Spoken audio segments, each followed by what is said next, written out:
Have you ever noticed how life keeps getting more complicated? Bigger houses, more gadgets, more subscriptions, more stuff.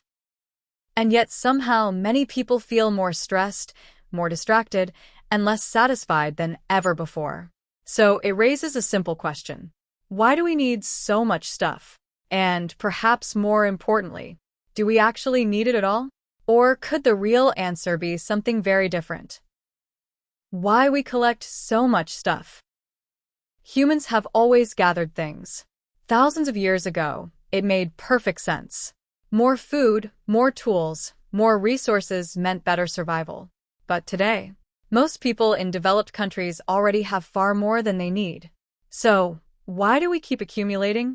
One reason is modern consumer culture. Advertising constantly tells us that happiness is just one purchase away. A better phone, a better car, a better kitchen. But what we're really being sold isn't the product. It's the promise of a better life. And when that feeling fades, as it always does, the cycle begins again. Buy. Enjoy briefly, then look for the next upgrade. The psychology of stuff. Another reason we accumulate things is identity. People often use possessions to express who they are. Clothes signal style. Cars signal success. Homes signal status. Possessions become a kind of social language. But there's a hidden cost.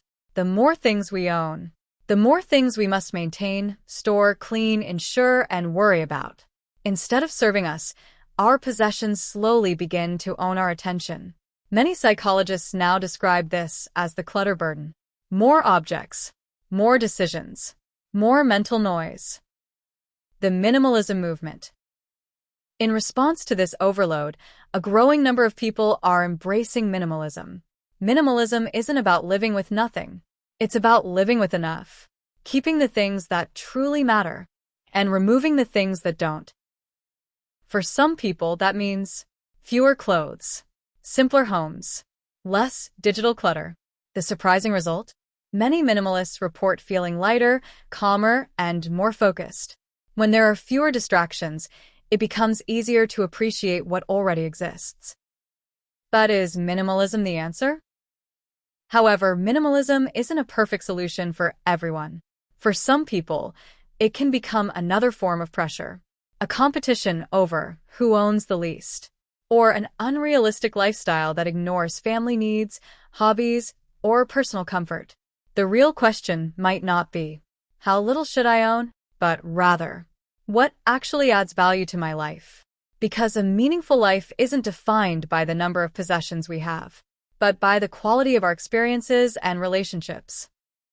So, why do we need so much stuff? Maybe we don't. Maybe we've simply been taught to believe we do. Minimalism isn't about empty homes or strict rules.